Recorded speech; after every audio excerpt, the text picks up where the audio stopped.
પવિત્ર અમરનાથ યાત્રાને લઈ રજીસ્ટ્રેશન પ્રક્રિયા શરૂ થઈ। રજીસ્ટ્રેશન શરૂ થતાં જ બેંક બહાર લાંબી કતારો લાગી છે। રાજકોટમાં ખાનગી બેંક બહાર રજીસ્ટ્રેશન માટે લોકો ઉમટી પડ્યા। 3 દિવસ ધક્કા ખાધા બાદ પણ વારો નથી આવતો। અમરનાથ યાત્રા માટે અલગ ટેબલની વ્યવસ્થા કરવા લોકોએ માંગ કરી છે। બેંકમાં રોજ 30 લોકો રજીસ્ટ્રેશન કરાવી શકે છે। અલગ વ્યવસ્થા કરવા માટે પણ લોકોએ માંગ કરી। 3 જુલાઈથી અમરનાથ યાત્રા છે તે શરૂ થવા જઈ રહી છે ને તેના માટેની રજીસ્ટ્રેશન પ્રક્રિયા છે તે શરૂ કરી દેવામાં આવી છે। બેંકોની બહાર હાલ તમે જોઈ રહ્યા છો આ લાઈનો છે જોવા મળી રહી છે। ગત રોજથી આ રજીસ્ટ્રેશન પ્રક્રિયા છે તે શરૂ કરવામાં આવી છે। બેંક અને ખાસ ગત રોજ પણ લોકો વહેલા મોડી રાતથી પણ આવ્યા છે। ગત રોજ અનેક લોકો એવા છે કે જેમને પરત જવું પડ્યું હતું અને આજે ફરીથી તેઓ અહીં જોવા મળી રહ્યા છે। આપણે તેમની સાથે વાત કરશું। શું નામ છે મોટા ભાઈ? અશ્વિન જોશી નામ છે મારું।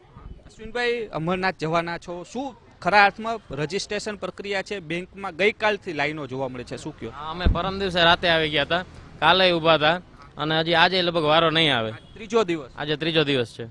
શું કારણ, કેમ એવું લાગે? ત્રણ કોઈ વ્યવસ્થા વ્યવસ્થિત હોય એવું લાગતું નથી।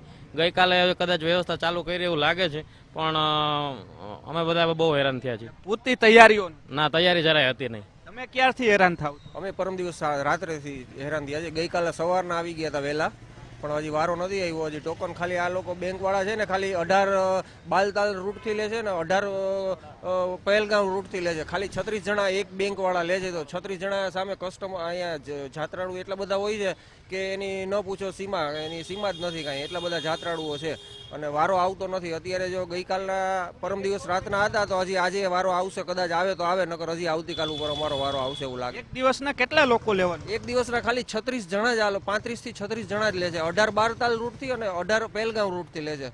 ખરેખર આ નિયમ ન હોવો જોઈએ। જેટલા વ્યક્તિ અહીંયા જે એટલા હાજર હોય ત્યાં સુધી સવારથી સાંજ સુધી કન્ટિન્યુ આ લોકોને બેંકના ટાઈમ પ્રમાણે નિયમ પ્રમાણે લેવા જોઈએ। એની બદલે બપોરે 2 વાગ્યા સુધી જ લે છે આ લોકો, પછી નથી લેતા। રજીસ્ટ્રેશન કરવા માટે આવી રહ્યા છે લોકો, જે કહી રહ્યા છે। શું કહો છો દાદા, શું કહેવું? મારો અભિપ્રાય એવો છે કે સિનિયર સિટીઝન માટે થોડીક વ્યવસ્થા કરે તો સારું, એમ બસ એટલું। સિનિયર સિટીઝનો માટે અલગ વ્યવસ્થા કરવાની વાત છે। મહિલાઓ પણ વહેલી સવારથી આવી। બેન, કેટલા વાગ્યાના આવી ગયા? અમે આજે ગઈકાલના રાતના 11 વાગ્યાના। ગઈકાલે રાતના પછી પછી આવ્યો કે ના? હજી હવે આવશે, આવ્યો નથી। હા, બીજા બહેનો છે તેમની સાથે પણ વાત કરશું। બેન, કેટલા વાગ્યાના આવી ગયા છો તમે? અત્યારે તો હમણાં પરમ દિવસ રાતના આવ્યા છે। પરમ દિવસે શું કહેવામાં શું આવે છે બેંક તરફ? એટલે રાત્રે આવ્યા હોય બેંક નો હોય, પણ સવારે આવ્યા ને ત્યારે એ લોકો લિમિટેડ ટોકન આપે છે અને બાકીના 20 જ આપે છે અને યસ બેંકમાં છે વધારે આપે છે। અને બાકી એવું લાગે છે, અમે જોયું નથી, પણ ઓળખીતા હોય ને વચમાંથી લઈ લેતા હોય છે ઘણી વખત એમ, અને થોડી થાય માથાકૂટ બધા થઈ હતી, પણ પછી એ લોકોએ વ્યવસ્થા કરી નાખી કે ટોકન આપી દીધું। શું કેવું છે બેન તમારું?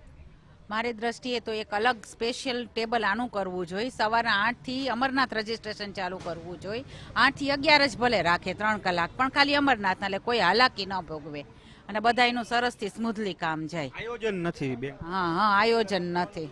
રેગ્યુલર કસ્ટમરને સાથે લે છે તો એમાં વચ્ચે વચ્ચે ઇન્ટરપ્શન થાય છે, એટલે બધાનું વચ્ચે વચ્ચે કામ અટકે છે। પછી એ લોકો એમ કહે છે કે સર્વર ડાઉન થયું, આ થયું, તે।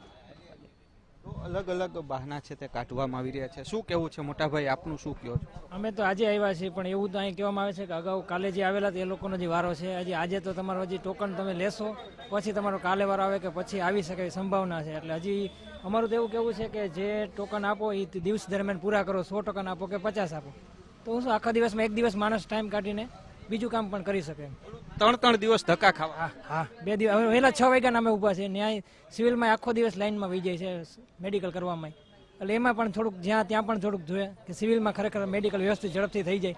અલગ બેન, દર્શન માટે જવું એક લાહવો હોય છે, પણ આ દર્શન પહેલા એક મોટી પરીક્ષા બેંક અને હોસ્પિટલની। આ બહુ અઘરી પરીક્ષા છે। મહાદેવ એમ કહે છે કે અત્યારમાંથી તમે પરીક્ષામાંથી પાસ થઈ જાઓ, તો બધા સરકારને નિયમ જો એ લોકોની હાલે તો એ લોકો આપણને વ્યવસ્થિત કંઈક સુવિધા આપે, કારણ કે આટલી મોટી યાત્રા કરવા જઈએ છીએ તો આમાં સિનિયર સિટીઝન વધારે હોય છે, એ લોકો હેરાન થાય છે। તમે સિવિલમાં જઈને જોઈ આવો તો તમને ખ્યાલ આવે કે ત્યાં બી 50-50, 60-60ની લાઈન હોય છે। કાલ આખો દિવસ મારો સિવિલમાં ગયો। હવે આપણે બીજું બધું કામ હોય, જોબ કરતા હોઈએ છીએ, તો એટલી જ રિક્વેસ્ટ છે સરકારની કે કંઈક વ્યવસ્થા એવી કરી દે કે સિવિલમાં એક આખો અલગ વિભાગ કરી દે કે જ્યાં થઈ જાય છોકરાને અત્યારે એક્ઝામ ચાલે છે તો એ મૂકીને આવવું પડે છે એટલી રિક્વેસ્ટ. બેંકમાં શું તકલીફ પડી રહી?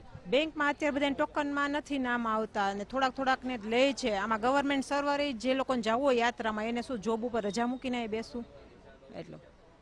અમરનાથ યાત્રા માટે થઈને અનેક લોકો આવી રહ્યા છે, પરંતુ તકલીફ છે તે સિવિલ હોસ્પિટલ હોય કે બેંકોની બહાર હોય, લાંબી કતારો છે તે જોવા મળી રહી છે. અલગથી ટેબલ વ્યવસ્થા કરે યાત્રાળુઓ માટે થઈને, જેના કારણે યાત્રાળુઓ છે તે પરેશાન ન થાય, કારણ કે અનેક લોકો એવા પણ છે જોબ કરતા હોય છે અને જોબમાંથી રજા મૂકીને અહીં આવવું પડે તેવી પરિસ્થિતિ ઊભી થઈ છે. કેમેરા પર્સન દેવજી રંગાડિયા સાથે રહીમ લાખાણી, ગુજરાત ફર્સ્ટ, રાજકોટ.